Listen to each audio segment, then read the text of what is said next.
Well, it's the end of another week. Friday, got a weekend coming up, but never really quite feels like a weekend the way things are. I've said it in the past and I'll say it again. I worked on the music for the movie Groundhog Day, and little did I expect I'd be living Groundhog Day. I only thought it was the music, but it's crazy. It's kind of fall into this pattern, which is both comfortable and disarming at the same time. Let's see, what do we got? I was so thrilled yesterday to be able to get Warner's Music Group to unblock Waterfall with Carly. It was like really everybody was on it. Carly was pissed off when she found out that it had been blocked. Her manager was jumping through hoops to get it done, and we were having to get URL numbers to the Warner's people so they wouldn't accidentally unblock other things. So it was just going to be my specific video, but it's just nuts. But it is. That's probably the Warner's lawyers calling now just to tell me to shut up because this is all. I signed a non-disclosure agreement. Unbelievable. And had such a great time doing the Berkeley webinar yesterday with all those unbelievable musicians. Man, I mean, to sit there and be talking to Ron Carter and Daryl Jones and Steve Gadd and Omar Hakim and Kenny Aronoff and Anthony Jackson and God, just all the cats and Patitucci and Wooten and Bailey, all this. Man, you just sit there going, man, this is it's like a window in the greatest candy store you ever saw in your life. And I was so thrilled to be included and be a part of that. And I would imagine for people that didn't see it, if you go to the Berkeley site, I'm sure they've archived, because they've been doing these webinars for a while now, all kinds of different people on them. I've done a couple of them myself, and it's very cool, and it's something worth going and checking out. Regardless of what you might want to glean out of it, just to see all these guys is like just crazy. And so that was fun. And then I went last night. My friend Michael Thompson, his daughter Sahara, I had worked on her record, and we shot a video in downtown LA for it last night. So that was really great. And as soon as I get done doing this, we have in fact, I'm going to get going here because I've got about 45 minutes before we have a band, immediate family band and management Zoom meeting, our weekly meeting. And it's a bunch of stuff probably pertaining to next week. We got rehearsals next week, and then next weekend we go to DW Drums, use their sound stage and their technical people, and film a concert. And then we'll be streaming that. So it's going to be a fun week next week. I'm looking forward to it. And but as soon as I finish here and do that, then I've got to go to the and rent a storage locker. I've got to get a 16-foot by 20-foot storage locker to take delivery of my books when they arrive in November. And it's going to fill that locker up. So, but we're in the process of getting the website put together. That's going to be it's going to be a lot of things, but right now we're dedicating it to a place to order the books, and we're going to treat it like a Kickstarter. There will be different levels available of the book, a signed book, and maybe a book with maybe one of my illustrations or something like that signed. And we're looking at all kinds of options, but I'm really so excited about this, and I'm anxious to get that going. So that's all of my hawking here, and not Stephen Hawking. This is swag hawking here. One of the things I've loved in my career was the opportunity to play in lots of different genres, be it pop, country, jazz, orchestral, metal, hard rock. And one of the fun ones I always loved doing was different levels of bluegrass. And it's just always a treat to wrap your head around something else and get together with different players and see what's going on with them and different styles of music. So one of the things that I had fun doing was I got asked to do an album with a group called Country Gazette back in 1973. So we're back here with Sherman and Peabody in the Wayback Machine. And the band was a wonderful band. The great Byron Berline playing fiddle on it. It was Byron. Roger Bush played upright in it. They had me come in and do electric on it, along with Roger doing some upright. Alan Mundy, great Al Perkins playing steel. Al, when he lived in L.A., was one of the staples of that seat. I mean, he was one of the guys. Kenny Wirtz was in the group, and then Clarence White was in the group. Now, Clarence was one of the great guitar players. He and Graham Parsons invented the B-bender for guitars, where it would hook up to the guitar on your strap, and when you'd be playing, I'm up here, you could press the guitar down, and the B string would go up a whole step and back. Oh, shit. So sorry here, just banged up. I'm trying to be really cool. I finally got a tripod to hook this thing up so it wouldn't be shaking, and then I kick it with my foot. Einstein. Move my feet back here. So they developed the beat bender. Now, both of them are gone now. Gene Parsons died many years ago, very young, as did Clarence. I was in the studio working with Clarence White on his solo album, and we were like probably half or 2/3 of the way through the album, and he had been doing a gig up in Irwindale, California, and after the gig was loading his gear into his car, and a drunk driver crashed into them and killed him.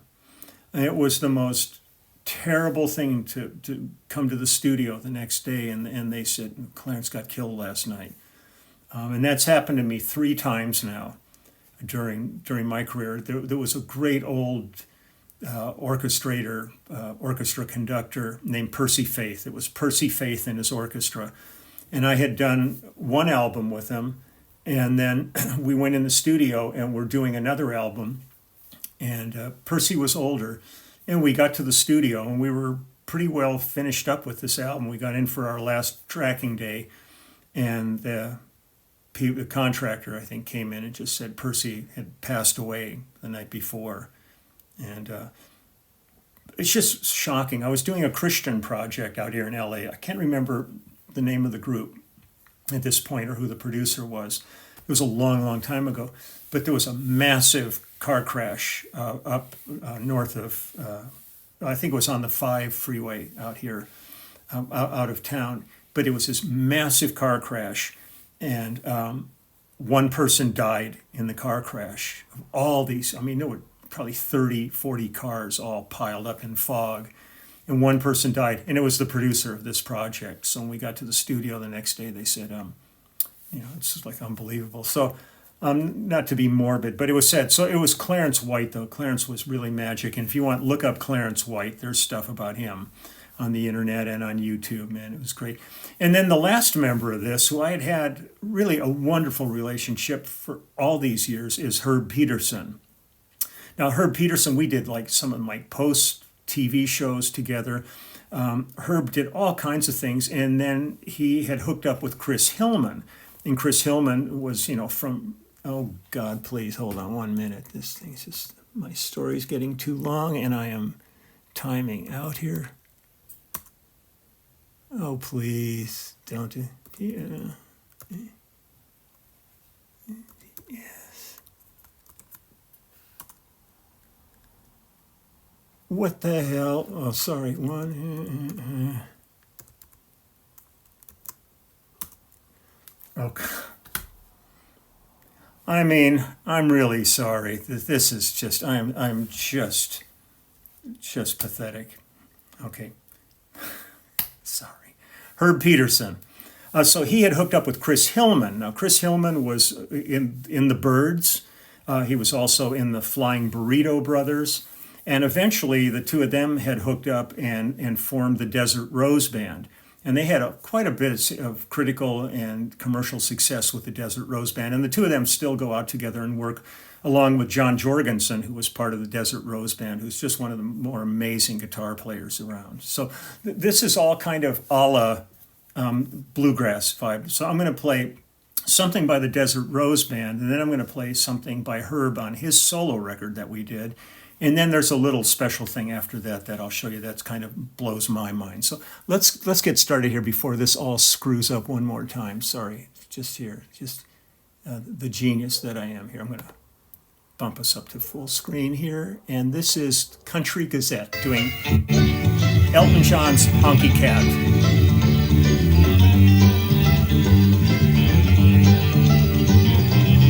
When I look back, boy, I must have been green, popping in the country, fishing in a stream, looking for an answer, trying to find a sign, till I saw your city lights, honey, I was blind. They said, get back on the cat, better get back to the woods. Well, I quit those days and my redneck ways, and do me good. Well, I read some books and I read some magazines about those high-class ladies down in New Orleans. All the folks back home said I was a fool. They said, believe in the Lord, it's a golden rule. You better get back off the cat. Living in the city ain't where it's at. It's like trying to find gold in a silver mine. It's like trying to drink whiskey, oh, from a bottle of wine.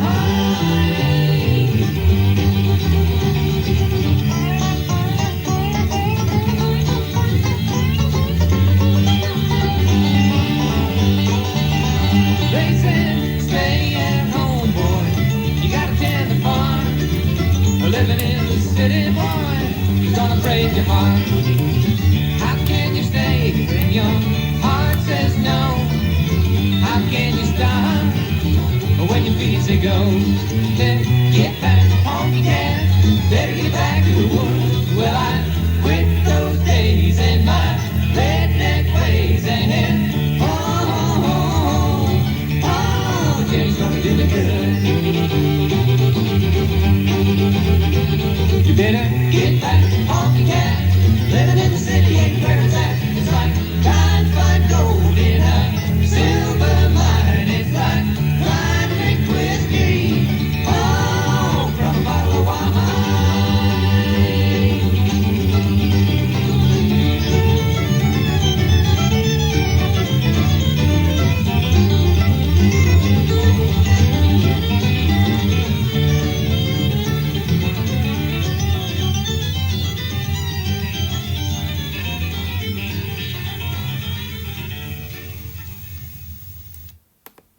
It's one of those things where you just kind of sit there and you say, everybody solo, let's all go for it. It was really fun with them. And it's all like one take songs. I mean, everybody, they just count it off and we just would go for it.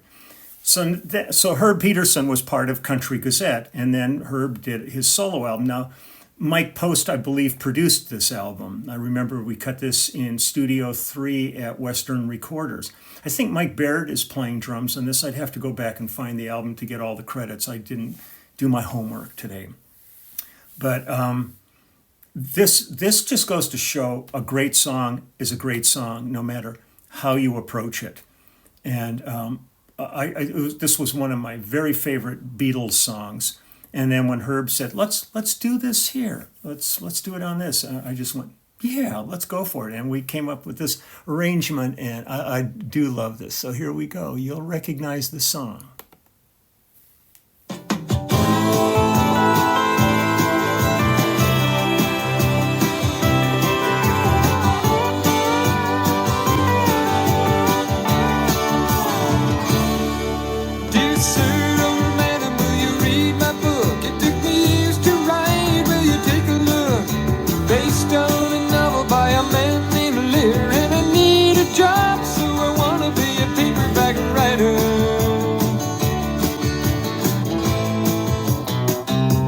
Paperback writer.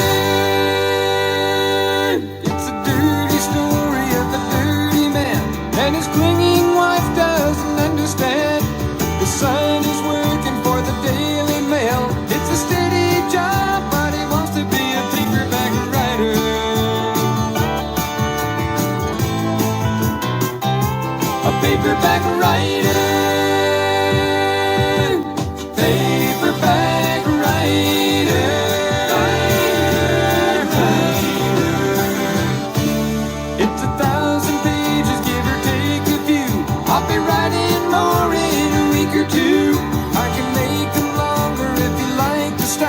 I can change it around, and I wanna be a paperback writer.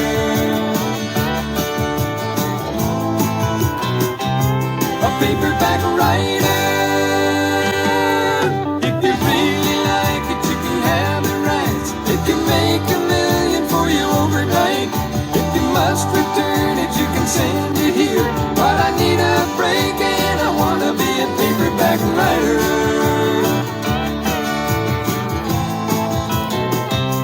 A paperback writer.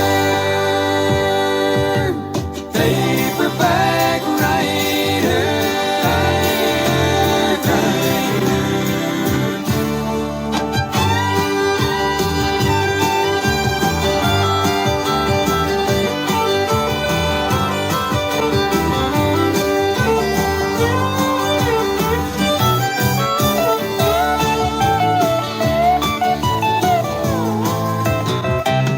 A paperback writer. Paperback writer.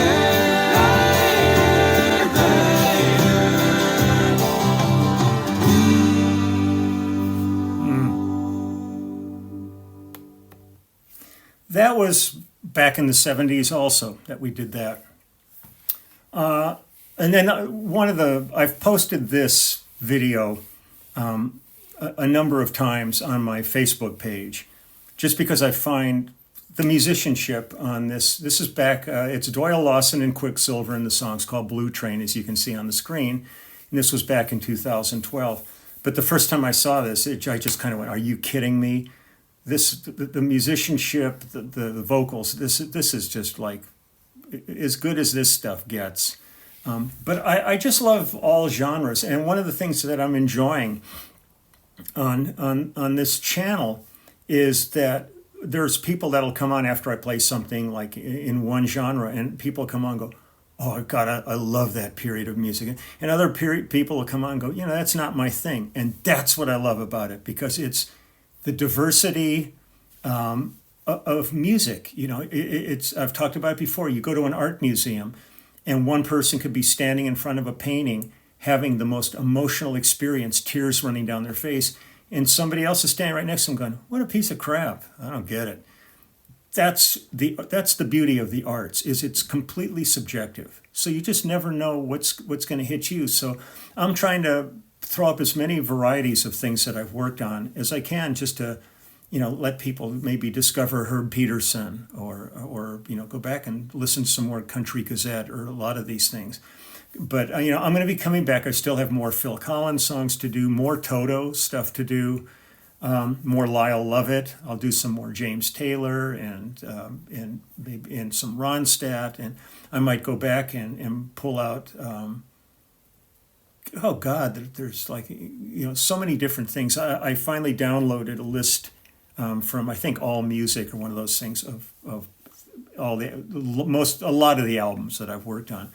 And maybe I'll dig up some Julio Iglesias or Enrique Iglesias in there, or Pepe Aguilar, because I've done a ton of Latin projects, South American, Leon Greco from Argentina.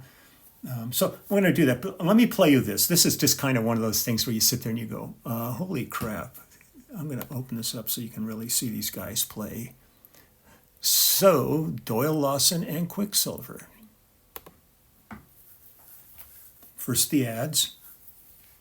All right. Boys, I heard the train whistle. I want that Coke all right? so bad. Thank you, folks. God bless you. We'll see you maybe a little bit after a while, all right? 1, 2, 3, 4.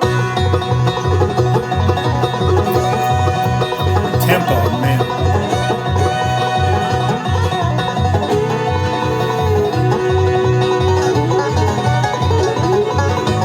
Blue lights flashing down the railroad track. Blue smoke blowing from the old smokestack on Blue Train. Don't leave me behind. Blue steam flying from the blue choo-choo. Wheels are running along Sunday's old Blue Train. On the Heart Lake Railroad line. Blue Train.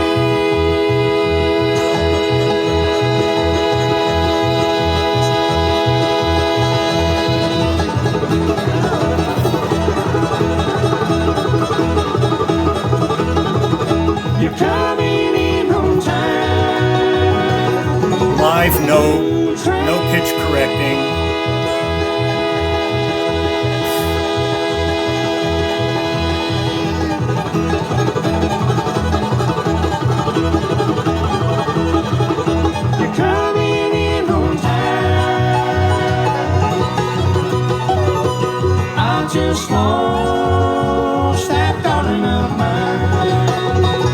That's Joe Dean right there. Look.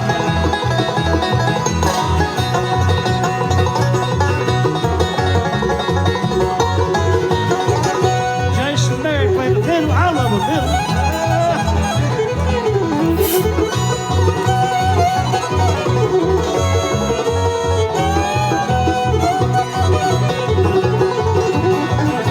Listen to Josh Swift. Oh, he's wearing it out. Yep. Mike Rogers, Corey Hipson. My baby says she will be true, and she ran off with someone new on Blue Train. Don't leave me behind. Let me ride until I lose these doggone awful blues on Blue Train. On the heartbreak railroad line. Blue Train.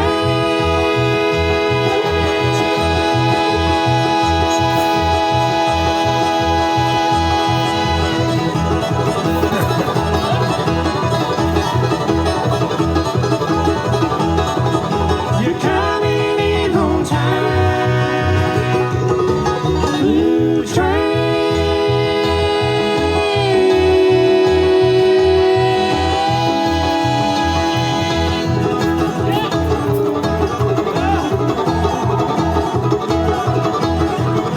You're coming in on time. I just lost that darling of mine. Love this part. Blue Train.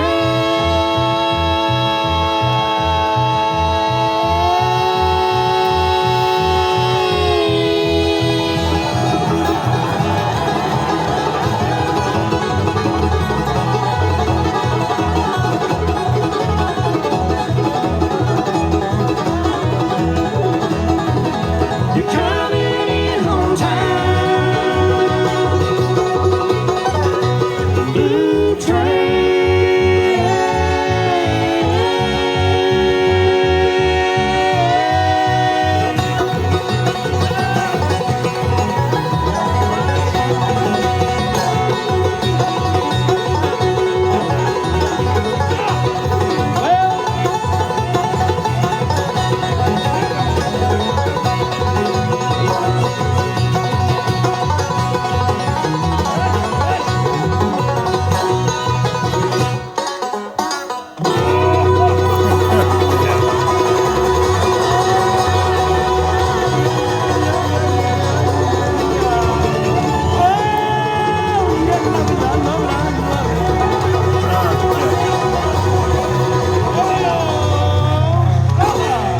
Thank y'all and God bless you. Should be freight train. Feels like a freight train coming through there. It's just unbelievable. Wow.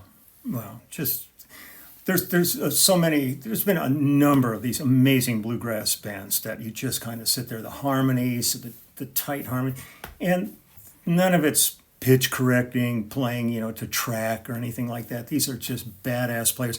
I'm sure if you started a click at the beginning of that and then checked the click at the end, they wouldn't have moved. I mean, they're so locked in. It's just crazy.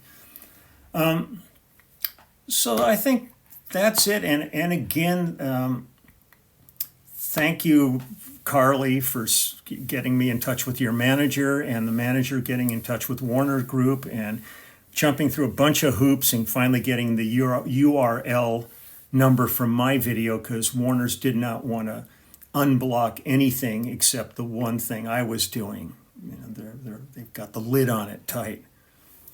Don't ask me why. I don't even want to go there. I'm just glad I finally was able to get it posted, and I hope there's not too many more of those to deal with.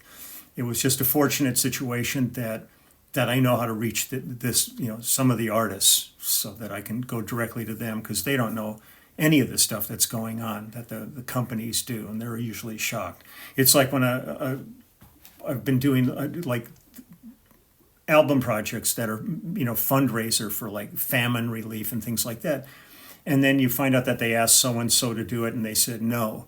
And then later on I might bump into them and say, man, it's too bad you didn't do that project. And they go, what project? And I go, it was that album for it. They say, I would have done it. God, I would have loved to have been involved. But underlings or people on the corporate side of it thought maybe it was beneath them. So they made the decision without ever going to the artist. So a lot of times when you see these things going on, it's not the artists at all. They're just, things happen before information ever gets to them. And then they're kind of horrified at times. And it's hard to stay on top of everything that goes on. So that's that. I'm going to get ready now for my Zoom meeting with the cats. And then I'm going to go rent, or at least put a hold on a storage unit that's not too far from me, so that if I have to do a lot of running back and forth to it, hopefully, please buy the book. I should have actual. It's going to be shipped back here, I think, by boat. From where it's printed outside. I think all of these companies printing is done like outside of Hong Kong or something like that. They've got somebody from the company here that's there monitoring it to make sure everything is done exactly the way it has to be. We're gonna fly back a couple of copies so that I'll have them way in advance to like hold up and display and give you a little sneak preview of it all, and then I'll be able to start taking orders on it, and I will have them for you for Christmas. And I'm so excited. I mean, this is like the weirdest thing to have done something like this. I mean, it's a deep commitment from my standpoint, because we've got to cover this all before one thing's sold. It's up there, but it's one of these things that I'm really proud of, and I think it's going to be a lot of fun. And I think in this day and age, people need a smile on their face, and this is nothing but fun. Nothing heavy going on here. It's just a page after page of just going, wow, look at that. So we'll see. I'll keep you posted on all this stuff and that. So have a great day. Have a wonderful weekend. Whatever you might do, just stay safe. Just keep your distances. Wear your mask. I mean, it's not that difficult to do these things. And even if you don't think it's going to work, it can't hurt to err on the side of caution. That's all I can say. Thank you to all of the people out there who aren't going to have really a weekend. They're still working the hospitals, all the emergency people that are still dealing with these things. I mean, all the fires are still raging here, and there's these firemen and women have not had a break for a long time, and they're remarkable, heroic people. So I want to thank them, and I'm sorry there was a little confusion. I think I mentioned it yesterday about the live stream. So that'll be this coming Wednesday at 3 p.m. Pacific Standard Time. And I am through talking. I'm noticing that this is coming up on 30 minutes. So I think a lot of that was spent with me just trying to reboot, get back into my computer. So, whatever. And please, I know there's people that watch these that are not in the United States, so I love that. But as far as what's going on here, please register and vote. It's so important. I'm not telling you who to vote for or anything like that. I think one of the greatest gifts we have as a democracy is the right of self-determination. And so it's really important. And I've talked to like a lot of especially young people. And I go, look, you'll spend 2 days camping out at an Apple store to get a new iPhone. So just vote. It could have an impact on the rest of your lives. And so please do it. Please do it. It's an important thing for us. So, okay, I will see you guys tomorrow. I'm not taking a weekend off. I'm going to be back here tomorrow. I'll play tomorrow because there's lots of different things to do. So I'll find something fun to do and more stories. So take care. Bye-bye.